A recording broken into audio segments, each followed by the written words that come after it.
2020 a été une année éprouvante et très difficile à naviguer. Ça a commencé avec des incendies gigantesques en Australie et des menaces de guerre nucléaire, et ça n'a fait qu'empirer à partir de là.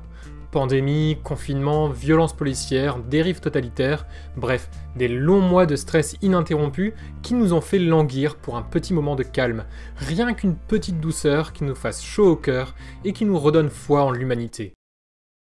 Et c'est là qu'est arrivé Ted Lasso.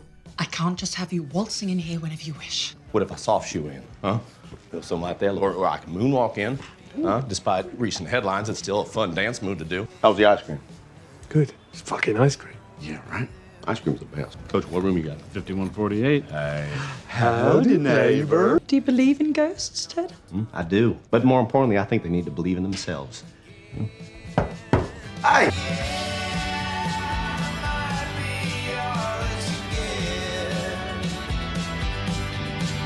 Un petit retour en arrière pour commencer. En 2013, la chaîne américaine NBC Sports achète les droits de la Première Ligue anglaise. Pour en faire la promo, la chaîne produit une campagne de pub dans laquelle Jason Sudeikis joue Ted Lasso, un coach américain de football américain, engagé pour entraîner Tottenham, une équipe anglaise de football anglais. In an act of solidarity, I spent an entire day not using my hands out of respect towards the game. And I think that went pretty well. I think it garnered a lot of respect from the players. La pub rencontre un tel succès que NBC relance l'année d'après une deuxième campagne, tout aussi populaire. We've got two teams here who are desperate for 3 points to avoid relegation. What are you looking forward to? Well, I'm looking forward to the definition of relegation. À l'été 2015, suivant le conseil de sa femme Olivia Wilde, Sudeikis se réunit avec deux de ses amis pour adapter la publicité en série.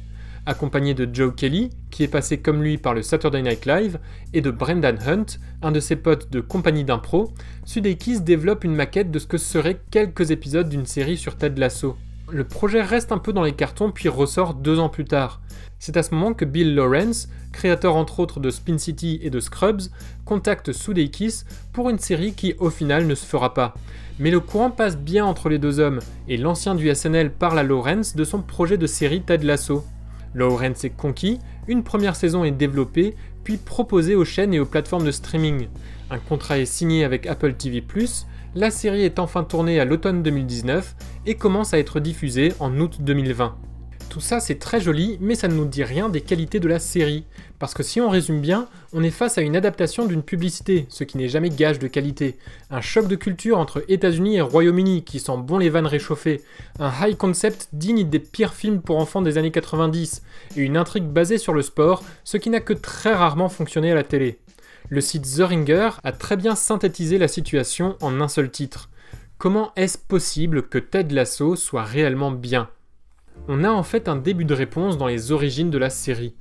Lorsqu'il doit rempiler en 2014 pour la deuxième campagne, Sudeikis a l'idée de faire de Ted Lasso plus qu'une blague, de lui donner plus de personnalité et d'essayer d'expliquer son comportement pour en faire un vrai personnage tridimensionnel.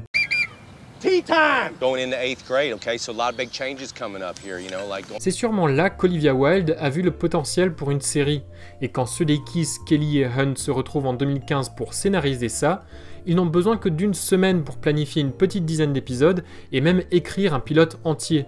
Et lorsque Sudeikis est contacté par Bill Lawrence en 2017, il trouve là son showrunner. Il voudrait donner à Ted Lasso la même humanité et la même profondeur que ce que Lawrence avait insufflé dans ses anciennes productions. La raison est toute bête. En 2017, le monde va déjà pas très fort. Aux États-Unis tout spécialement, où Trump a déjà commencé son mandat, a prouvé son amour pour le totalitarisme, a multiplié ses menaces envers la presse et envers ses opposants, a redonné vie à l'extrême droite américaine, a normalisé les discours racistes, antisémites, islamophobes, sexistes, LGBT-phobes et tout ce que vous pouvez imaginer d'oppressif. L'ambiance générale n'est pas simplement morose, elle est agressive, cynique et dangereuse. Sudeikis veut créer quelque chose de différent. Il a entre les mains l'histoire d'un Américain qui se retrouve à diriger une institution dont il ne connaît pas grand-chose et dont il ne possède pas forcément les outils nécessaires pour pouvoir la diriger. Afin de remplacer une image de l'Américain moyen qu'il décrit comme « ignorant and arrogant », Sudeikis en offre une nouvelle. Il veut promouvoir un homme « ignorant and curious ». C'est la première grosse qualité de la série. Ted Lasso est un personnage humble et ouvert d'esprit. Il connaît ses limites, il sait ce qu'il ne sait pas et il évite les préjugés. Be curious, not judgmental. Ça, déjà, ça rend la série super agréable à regarder, parce qu'elle garde toujours ce ton-là. Hey, thank you guys so much for taking my picture. What's your names? Mais c'est aussi vachement bien parce que c'est un rejet des hommes toxiques et autres gentils connards qui sont souvent les protagonistes des séries télé.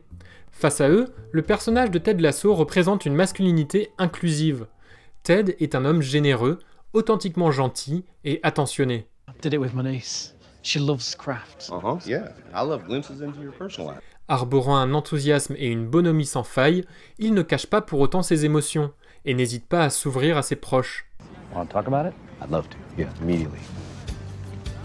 De la même façon, il s'intéresse avec la plus grande sincérité à ce qui se passe dans la vie des autres. I've heard about all that. How are you holding up?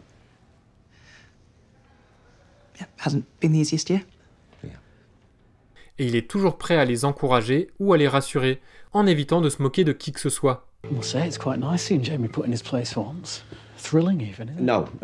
This is a no Schadenfreude zone. Right? Ce qui lui permet de créer des amitiés saines et sincères. Who was president back then? Ronald Reagan. Ronald Reagan? The actor? Oh, man. I love when you do Doc Brown. Quand certaines personnes lui montrent de l'hostilité, Thank God, because Ted Lasso sucks.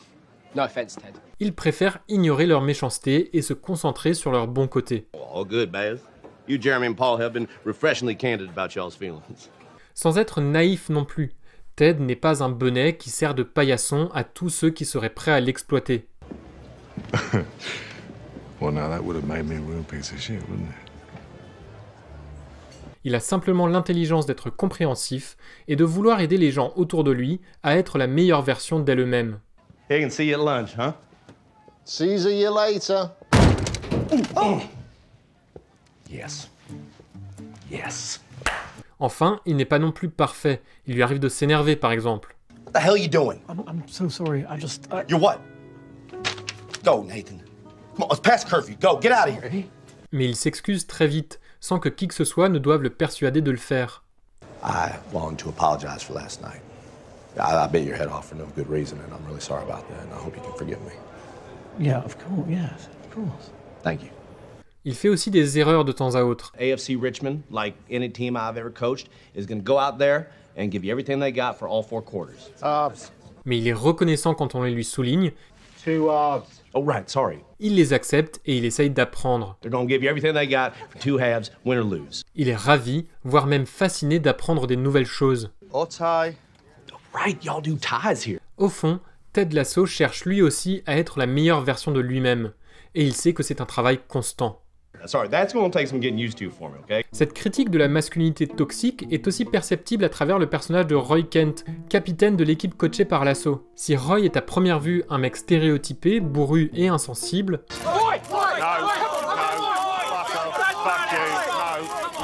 on découvre au fil des épisodes qu'il a énormément d'intérêt et qu'il est plein d'attention. The new gaffer's trying to make me feel responsible for fucking Nate, whose last name I don't even know. It's Barnes. No, it's Shelley. Mais qu'il le cache pour avoir l'air dur et pour coller à une vision plus attendue, mais pas forcément plus saine, de ce que c'est que d'être un vrai mec, surtout quand on est footballeur pro. I do yoga with a group of women in their 60s. They've no idea who I am. It's twice a week and it's really good for my core. Normally only takes an hour, but Maureen's just been going through a divorce and she needed to talk about it and blow off some steam. Au final, Roy possède l'un des meilleurs arcs narratifs dans la série et l'un des plus touchants, symbolique des autres personnages masculins, à qui on a donné une histoire et toute une palette d'émotions. Whenever the subject of cusses comes up, people are like, "Oh, I bet the African guy is really into this." Oh, you're obviously not. Oh, no, I really am. But that's mainly from loving Harry Potter. Et si vous n'y connaissez rien en foot, c'est pas grave, Ted Lasso non plus, il découvre complètement le sport. Et c'est là que l'humilité du bonhomme joue un rôle dans ses méthodes d'entraîneur. Puisqu'il connaît ses limites, il prend conseil chez son assistant, Coach Beard, qui n'y connaît pas grand-chose non plus de base, mais qui prend ça au sérieux, et qui bûche et bouquine tout au long de la série pour en savoir le maximum et être à la hauteur de son job. Il demande aussi conseil auprès du responsable des plots et des maillots, même s'il est jeune, même s'il n'a aucune formation de coach, même si c'est le mec tout en bas de l'organigramme. Parce qu'il sait que c'est un passionné qui en sait de toute façon beaucoup plus que lui. Lasso n'a pas non plus peur de prendre des suggestions de ses joueurs, que ce soit au 2e épisode, tout comme au dernier, pour le match le plus important de la saison. Loki's toboggan. The upside down taxi. Hadrian's Wall. Dirty Martini. Oh, I'd love to run that play 3 times. I love it. Il ira même jusqu'à demander permission à la propriétaire du club avant de prendre une décision risquée lors d'un match. En ça, son approche du coaching est incroyablement démocratique. Tout le monde peut avoir une voix dans la gestion de l'équipe. Tout le monde est traité équitablement. Tout le monde est au même niveau. Cette opposition à ce que beaucoup perçoivent comme l'autorité naturelle d'un coach, on le voit aussi dans la façon dont Ted parle à ses joueurs, ou la façon dont il les motive. Ted ne critique pas et n'agresse pas. Pour stimuler ses joueurs, il n'utilise aucune insulte sexiste ou homophobe, et il ne hausse jamais le ton. Jamie, I think that you might be so sure that you're one in a million that sometimes you forget that out there you're just one of 11. Il pousse ses joueurs à aller de l'avant et refuse de ressasser des erreurs individuelles. Coach, I'm sorry. You know what the happiest animal on earth is? It's a goldfish. You know why? No. It's got a 10-second memory. C'est une vision extrêmement positive du foot et du sport, et c'est sacrément rafraîchissant de voir ça. Mais je me rends compte que je commence à vraiment parler de foot, donc je passe la main à un ballon Passiron, qui a clairement plus d'expertise que moi sur le sujet. Salut à toutes et à tous, salut Thias, merci pour l'invitation et merci surtout de m'avoir fait découvrir cette série, ça m'a permis de passer une rentrée un peu plus sereine, parce que comme toi j'adore cette série, j'adore son intelligence, j'adore sa bienveillance, et à ce propos il y a une thématique qui moi m'a particulièrement intéressé, c'est celle-ci. Well, Trent, I've never really concerned myself too much with wins and losses. Ça, c'est un peu le mantra de l'assaut. Le match, le terrain, c'est pas ce qui l'intéresse. Ce qui l'intéresse, lui, c'est de faire progresser ses joueurs. En tant que footballeur, certes, mais aussi et surtout en tant qu'être humain. Et comme la série est cohérente avec elle-même, les matchs de foot, vous savez, ce truc qui se passe une fois par semaine et qui est censé rythmer la vie d'un club de foot, justement, on en voit très peu. Les matchs sont annoncés, on voit leur préparation parfois, et on est au courant du résultat, mais le match en lui-même, ce qui se passe sur le terrain, on le voit pas, ou peu. En fait, des matchs, on en voit deux. Et dans le premier, ce qui fait événement, c'est pas tant le match en lui-même qu'un épisode qui va marquer la relation entre l'assaut et un de ses joueurs. Le résultat, victoire ou défaite, c'est pas le plus important. Coach? Football is life. Et dans la vie, l'important, c'est pas de gagner, c'est de s'améliorer, c'est d'être meilleur, c'est d'être le meilleur possible ou juste être bon, c'est comme vous voulez. Mais on est bienveillant avec soi-même et on avance. For me, success is not about the wins and losses. It's about helping these young fellas be the best versions of themselves on and off the field. And it ain't always easy, Trent. But neither is growing up without someone believing in you. C'est ce qui participe à toute la bienveillance de la série, mais aussi participe à évincer de la série toute forme de virilisme un peu crasse, qui d'habitude se drape de vertu sous le discours de la victoire. Je sais pas si vous l'avez dans d'autres sports, en tout cas dans le foot c'est un truc qui est assez présent. Et ici il n'est pas question d'avoir une équipe de vrais bonhommes avec des gros durs qui se laissent pas marcher dessus. Et puis, vint l'épisode 9. And you know better than anyone that all this ain't about winning to me, because that ain't how we measure success, right? Damn it, it is! Parce que oui, gagner, c'est important. Parce que ce sont des joueurs professionnels déjà, c'est leur métier. Donc oui, la victoire pour des professionnels, je conçois que ce soit important. Mais aussi pour toutes les supporteristes du club. Perso, j'ai eu la chance de jamais voir mon équipe vivre une relégation, mais c'est pas passé loin pour le moment, et je suis bien content de pas l'avoir vécu. Donc oui, la victoire est importante. Mais la série se permet de le dire de manière très simple. And these are professionals, and winning does matter to them. And it matters to me. And that's okay. Ain't that right, May? Hey, fucking minute is. Et surtout, après 9 épisodes où tu as construit ton récit épuré de toute forme de virilisme, encore une fois. Après 9 épisodes remplis de personnages, d'histoires, de comportements et de leçons toutes plus positives les unes que les autres.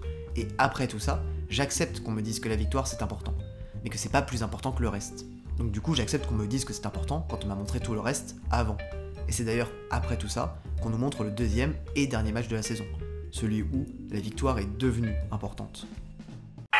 Parallèlement à ce travail sur les personnages masculins, la série développe soigneusement deux personnages féminins, qui se retrouvent au centre de la série, au même titre que Ted, les joueurs ou les assistants. La première, c'est Rebecca, la proprio du club qui voudrait le détruire de l'intérieur, dans la tradition de certains films de sport, comme notamment Major League. Cependant, au lieu d'en faire une méchante très cliché, on explore les raisons de ce désir de vengeance, à savoir ici, un mari manipulateur et infidèle, qui l'a coupé de tous les autres éléments de sa vie d'avant, et de qui elle vient de divorcer. He'd say, wear this, eat that. And I listened. La série va suivre son évolution, tiraillée entre cette soif de revanche et son envie de quand même pas être trop une connasse. Ce n'est pas juste une méchante humanisée, elle a un réel arc narratif qui donne énormément de substance à son personnage. You got some kind of food or something that just teleports you right back home, make you feel all warm and fuzzy? No. La deuxième, c'est Keely, qui apparaît de prime abord comme une wag superficielle et un peu bête. What would you rather be, a lion or a panda? Au fur et à mesure des épisodes, on découvre ses qualités, son intelligence, sa vision lucide sur sa vie jusque-là et son envie de changer. I'm sort of famous for being almost famous. Qui en font, là aussi, un personnage réellement approfondi. Apologies. No, it's fine. You should definitely weigh in on my life. I'll make sure that I text you. Anytime I have to make a decision, yeah? Au fil des épisodes, Rebecca et Keely vont forger une véritable amitié, à travers laquelle elles vont s'aider et s'encourager mutuellement. When that champagne arrives, we're going to get drunk, have a nice meal, and leave the past in the past. Sound good? Sounds fucking great. Cette amitié féminine doit sa réussite aux femmes présentes dans la writer's room de la série, à savoir Leanne Bowen, Jamie Lee, Phoebe Walsh et Jane Baker, à qui on doit aussi les personnages féminins complexes, des messages antisexistes et certains des meilleurs épisodes de la saison. De la même façon, le fait que Phoebe Walsh et son collègue Brett Goldstein soient britanniques, ça aide à ne pas avoir trop de dédain dans une comédie qui pourrait facilement se reposer sur l'humour moqueur et sur les différences entre États-Unis et Grande-Bretagne. Well, I mean, he must be from England, yeah? Wales. Is that another country? Yes and no. How many countries are in this country? 4. En vitesse, parmi les autres trucs vraiment cool de la série, il y a le travail énorme dans la création du club fictif d'AFC Richmond, la grosse performance de Sudeikis, qui ne doit pas non plus cacher celle du reste du casting, les sujets sérieux abordés, comme la difficile fin de carrière d'un sportif ou la complexité d'un mariage, l'humour qui est parfois subtil et qui vous fait parfois rire aux éclats, ou le fait que tous les personnages sont extrêmement attachants. The product you'd most like to get into business with is joy. Sí, mucho joy. I don't know if I can get you paid for that though, Danny. I like to give away joy for free. En conclusion, Ted Lasso, c'est un peu Paddington, mais au lieu d'un ours, c'est un moustachu du Kansas qui débarque à Londres. La série est un concentré de chaleur et de douceur dans une année qui nous a tous abattus. C'est enfin une série qui, à l'image de son personnage principal, cherche à nous réconforter, évite le jugement et nous encourage à être la meilleure version de nous-mêmes.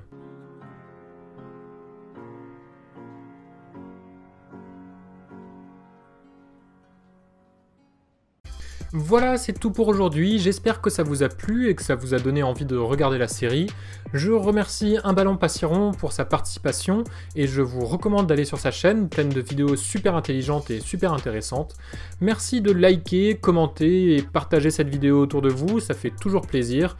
Et je vous souhaite à toutes et à tous une bonne fin d'année 2020 et de très bonnes fêtes. Ciao!